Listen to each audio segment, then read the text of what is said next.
Hello students, आज हम करेंगे principles given by Mendel after interpretations. Genetics के टॉपिक है, मैंने आपको बताया था 1 बाय 1 आपको मिलते रहेंगे।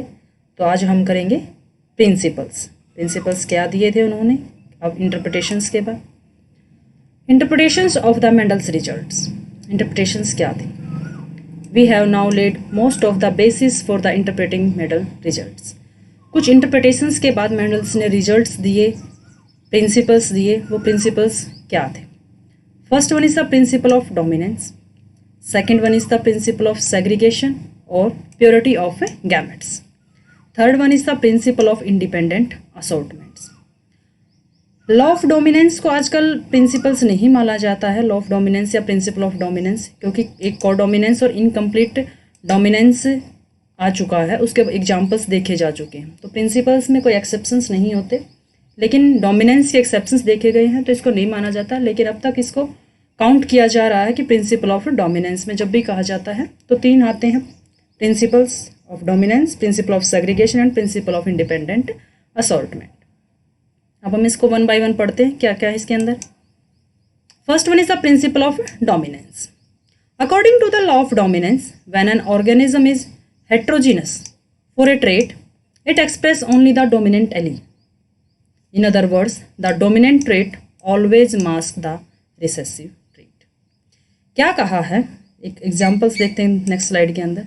ये देखो, यहाँ पर हमने डोमिनेंट में पर्पल कलर लिया, रिसेसिव में वाइट कलर का फ्लावर लिया, दोनों की हाइब्रिड बनाया, दोनों का क्रॉस करवाया, सारे के सारे क्या है, पर्पल आए।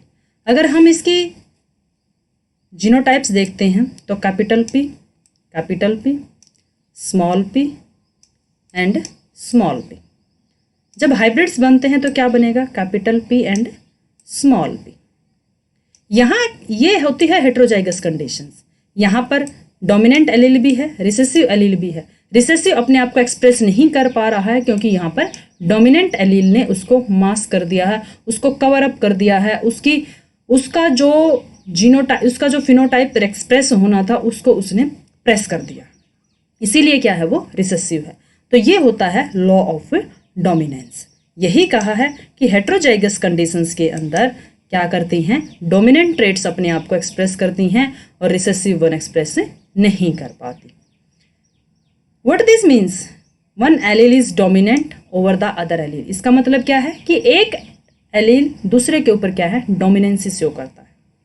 When they are different allele, जब भी वो डिफरेंट हैं तब भी डोमिनेंट अगर प्रेजेंट है तो डोमिनेंट का ही एक्सप्रेशन होगा, रिसेसिव एक्सप्रेशन नहीं कर पाएगा। तो वही केस है इसके अंदर। एग्जांपल दिया, consider it like that a person's with a louder voice is more likely to be heard than a second person's with a quieter voice. एक आदमी है जिसकी आवाज़ बहुत तेज है, एक आदमी है जिसकी आवाज़ बहुत धीमी है, तो जिसकी आवाज़ बहुत तेज है उसी की सुनाई देगी, चाहे वो दोनों बेशक से वहाँ पर प्रेजेंट हो। In the same way, dominant allele contribute exclusively to the phenotypes of the offspring। तो क्या करते हैं, डोमिनेंट एलील जब प्रेजेंट होते हैं तो डोमिनेंट ही एक्सप्रेस करते हैं। Dominant occur when one of the two alleles is non functionals, it means that is does not produce a functional proteins. अगर दोनों फंक्शनल प्रोटीन्स वहाँ पर डोमिनेंट के नहीं भी प्रेजेंट है, एक प्रेजेंट है, तब भी वो क्या है, एक्सप्रेस करते हैं। रिसेसिव ट्रेट्स एक्सप्रेस करती हैं, ऐसा नहीं है कि वो एक्सप्रेस नहीं करती, लेकिन किस कंडीशंस में करती हैं, जब वो दोनों की दोनों ही क्या है, रिसेसिव, दोनों एलील ही रिसेसिव हों उसके, तब क्या करेगा, वो रिसेसिव ट्रेट्स एक्सप्रेस करेगा, वो रिसेसिव एलील्स एक्सप्रेस करेगा उसके अंदर। An organisms which show a distinctive phenotypes when it is homozygous for a non functional allele due to the absence of protein product. तो उसमें क्या है, प्रोटीन का प्रोडक्ट प्रेजेंट नहीं होता है। ये मैंने आपको बता दिया है। इसी तरीके से क्या है, फिर F2 जनरेशन्स बनती हैं, उसमें क्या हो जाता है, इन तीनों में से क्या है, एक होमोजाइगस डोमिनेंट होता है, ये दो क्या होते हैं, हेट्रोजाइगस कंडीशंस के होते हैं, और ये होमोजाइगस रिसेसिव होता है। जब होमोजाइगस रिसेसिव होता है तब क्या है, ये अपने आप को एक्सप्रेस करता है। और ये बीच में कहीं ऐसी बात नहीं है कि वो एक्सप्रेस कर नहीं सकता क्योंकि वहाँ पर डोमिनेंट प्रेजेंट होता है, लेकिन ब्लेंडर भी नहीं होता। अपना जो इसका जीनोटाइप की वजह से जो फिनोटाइप एक्सप्रेस होता है वो रिसेसिव के दोनों एलील्स इकट्ठा होते ही वो एक्सप्रेस कर जाएगा। इसी के साथ एक इनकम्प्लीट डोमिनेंस भी आता है, मैं आपको यही बता देती हूँ। एक इसमें क्या है, ये एग्जाम्पल्स हैं। If A cross of the Snapdragon, इसमें क्या आता है, capital are that one is the red colour and that one is the white colour of the flower. लेकिन जब इन दोनों का क्रॉस करवाया जाए तो पिंक कलर आता है। अगर हम लॉ ऑफ डोमिनेंस को यहाँ पर कंसीडर करते तो इसका कलर कैसा होना चाहिए था, रेड, लेकिन आता कैसा है, पिंक। तो ये क्या है, इनकम्प्लीट डोमिनेंस। तो इस कुछ केसेस में आजकल इसीलिए इसको लॉ ऑफ डोमिनेंस या प्रिंसिपल ऑफ डोमिनेंस को काउंट नहीं किया जाता। इसी तरीके से ये है, ये देखो यहाँ पर ऑल पिंक कलर आए जब क्रॉस करवाया। जब इसकी F2 जनरेशन करवाई तब भी इसमें क्या है, रेड भी आया, पिंक भी आया और वाइट भी आया।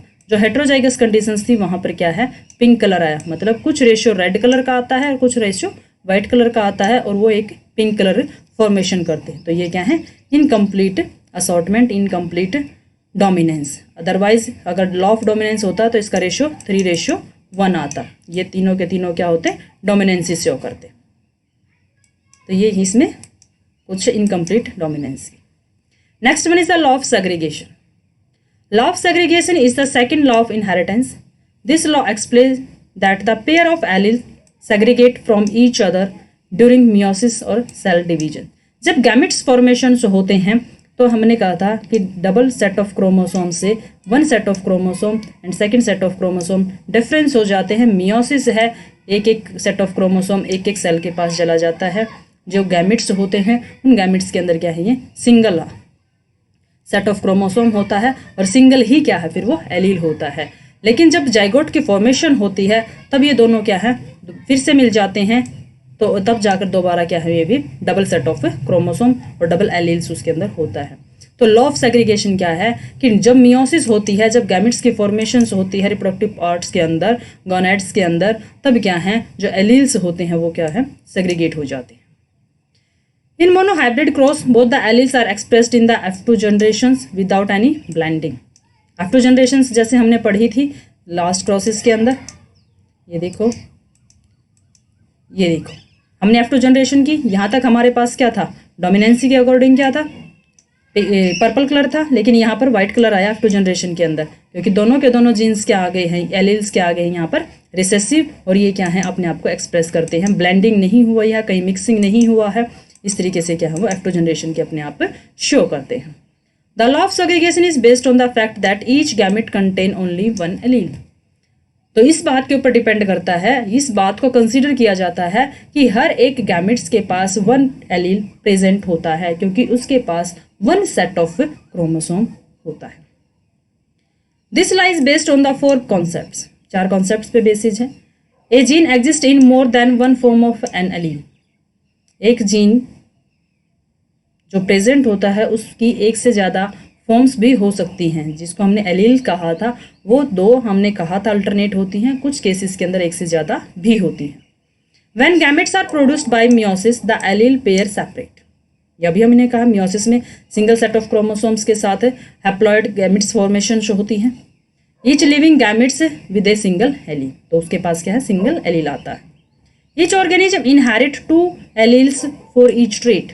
हमारे पास जब हमारी बॉडी फॉर्मेशन होती है, जब हम डिप्लॉयड कंडीशंस के अंदर होते हैं, तो हमारे पास क्या है, डबल सेट ऑफ क्रोमोसोम्स होते हैं। तो दोनों के दोनों एलील्स हमारे पास आते हैं। वन एलील हमारे पास हमारी मदर से आता है, सेकेंड एलील क्या है, हमारे फादर से आता है। तो उस ऑर्गेनिज्म के पास दोनों एलील्स प्रेजेंट होते हैं।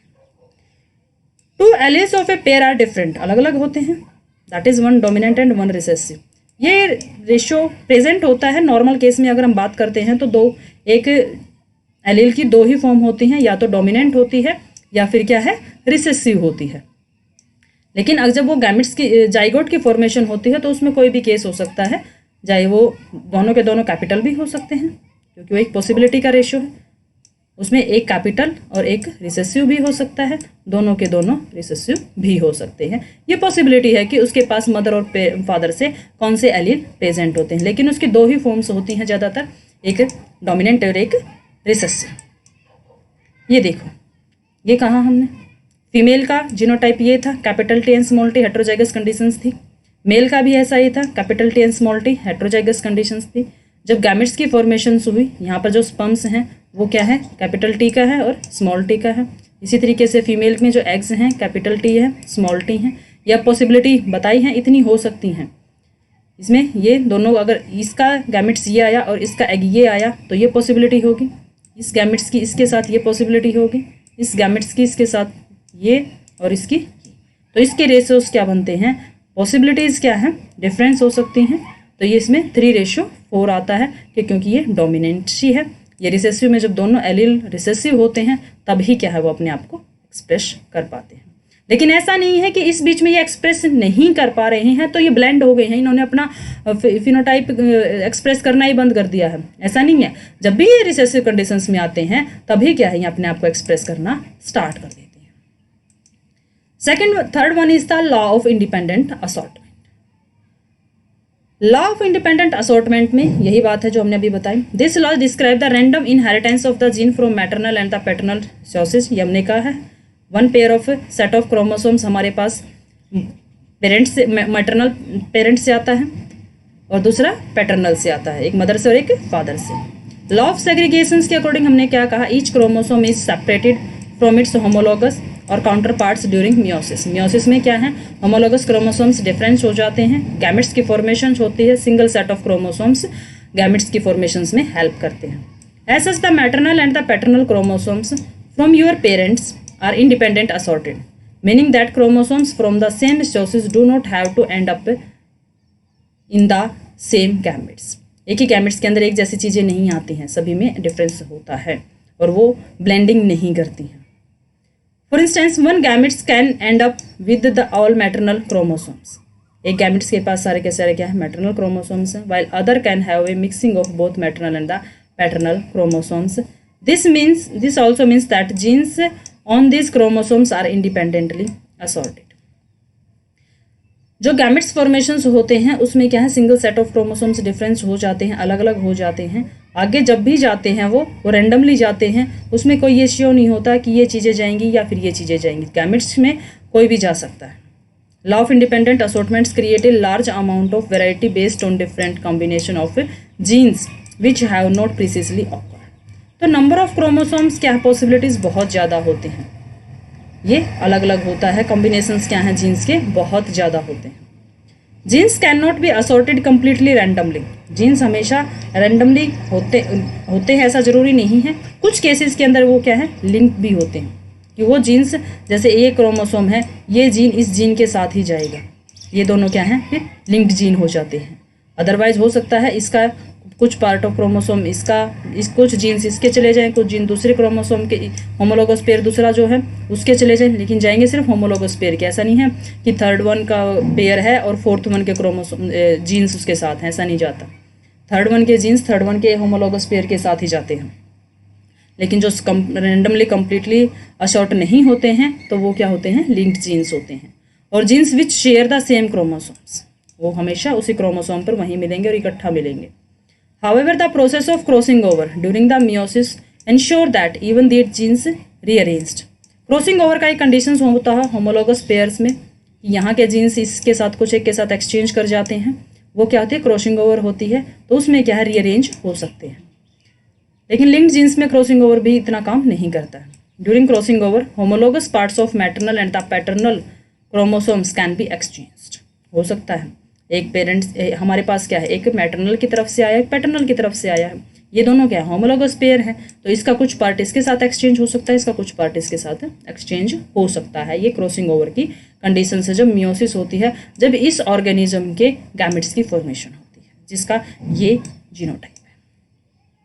This ensure that even linked genes get independently assorted. कुछ केस में क्या होता है कि जो लिंक्ड जीन्स होते हैं वो भी इंडिपेंडेंटली असॉर्ट कर सकते हैं due to the process of the crossing over.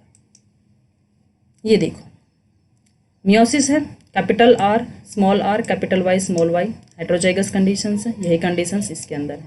तो टाइप्स ऑफ गैमेट्स डिफरेंस हैं, capital small R, capital Y, small Y, capital R, इतने अलग अलग है। तो इसमें पॉसिबिलिटीज़ कोई भी हो सकती है। सेग्रीगेशन होगा, गैमेट्स की फॉर्मेशन हुई, अलग अलग हो गए, small R, capital R, small Y, अलग अलग केस हैं। ये देखो यहाँ पर small R capital Y, small R capital Y, capital R small Y, capital Y capital R capital Y. ये मैटरनल पैटर्नल दोनों के दिखा रखे हैं, एक मदर से आ रहा है एक फादर से आ रहा है। Small R small Y, small R capital Y capital R small Y, एक तरफ ये हैं मैटरनल के, एक तरफ इसी तरीके से small R small Y capital R capital Y, small R capital Y और कैपिटल आर स्मॉल वाई। ये 4 टाइप्स ऑफ गैमेट्स, क्योंकि हमने सिर्फ ये किस केस के लिए हैं, 2 ही करेक्टर इसमें लिए हैं, तो इसमें इतने सारे कॉम्बिनेशंस जीन्स कॉम्बिनेशंस जो क्रोमोसोम्स के हैं वो बने हैं। अगर इसे ज़्यादा लेते हैं तो बहुत ज़्यादा होते हैं, इसीलिए वैरायटी होती है। पॉसिबिलिटीज़ के अकॉर्डिंग क्या है, नंबर ऑफ जो उसके चांसेज होते हैं वो बहुत ज़्यादा होते हैं।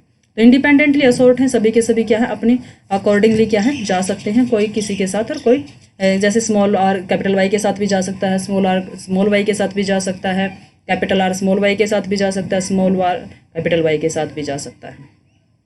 Each character is independently inherited in the next generations, irrespective of the source of character in the parent generations. कहाँ से आया है वो, तो वो उसके ऊपर डिपेंड करता है, उसमें वो क्या जाता है, लेकिन इंडिपेंडेंटली इनहेरिट होता है one generation to the next generations. तो इसमें इतनी सारी पॉसिबिलिटीज़ बनती हैं, इन पॉसिबिलिटीज़ में कोई सक्सेस हो सकती है, कोई अनसक्सेस भी हो सकती हैं। तो इसमें इतने नंबर ऑफ ऑर्गेनिजम्स, 2 ही अगर करेक्टर्स की बात कर रहे हैं तब इतना बनता है, अगर हमने सभी करेक्टर्स इसमें कंसिडर करते हैं तो बहुत ज़्यादा रेशियो बनता है। Each gene set is parent present होता है, not as single thread of DNA but as independent piece called the chromosome. कैसे प्रेजेंट होता है, वो क्रोमोसोम्स के ऊपर जीन्स प्रेजेंट होते हैं, क्रोमोसोम्स DNA से बनते हैं, DNA का पार्ट ही जीन कहलाता है जो फंक्शनली काम करता है। तो ये तीनों क्या हैं, इसके अंदर हमने लॉज पढ़े हैं, इसके law of dominance, law of independent assortment, law of segregations, ये तीनों लॉज हमने पढ़े हैं, ये इसके टॉपिक्स हैं। आपको इसको अच्छे से पढ़ना है। अगर किसी को कोई भी ये क्रॉसेज हमें करके देखने हैं, और क्रॉसेज करने का बहुत सा आसान सा तरीका होता है कि हमेशा क्या रखो, कैपिटल प्रेजेंट है तो कैपिटल रखो, और एक ही करेक्टर का, जैसे इसमें कैपिटल आर है, पहले कैपिटल आर को लिखो, फिर अगर स्मॉल आर है तो फिर स्मॉल आर को लिखो, अगर फिर कैपिटल वाई है तो कैपिटल वाई को लिखो, फिर स्मॉल वाई को लिखो। ज़्यादातर केस में इसी तरीके से करो कि कैपिटल को पहले लिखो, स्मॉल को बाद में लिखो, कैपिटल को पहले स्मॉल को बाद में। तो आपको इसमें करेक्टर्स को जो पढ़ते हैं उसमें कन्फ्यूजन नहीं होगा। जैसे अगर कैपिटल प्रेजेंट है तो रेड ही होगा, कैपिटल प्रेजेंट है तो वाई है तो येलो ही होगा। तो इसमें आपको करेक्टर्स डिसाइड करने में ज़्यादा टाइम नहीं लगेगा और आप अच्छे से इसको कर पाएंगे, ऐसे कन्फ्यूजन क्रिएट नहीं होता है इसके अंदर। तो एक तरीका होता है, प्रोसेस करके देखो आप इसको। अगर नहीं आते हैं तो कमेंट बॉक्स में मेरे को बताओ, मैं आपके टॉपिक जिसको डाउट्स हैं वो कमेंट बॉक्स में लिख देना, मैं आपके आंसर कर दूंगी उसके अंदर। चैनल को सब्सक्राइब कर लेना, जेनेटिक्स के सभी टॉपिक्स यहीं से मिलेंगे आपको, और लाइक कर देना, शेयर कर देना, सब्सक्राइब कर लेना चैनल को। Thank you.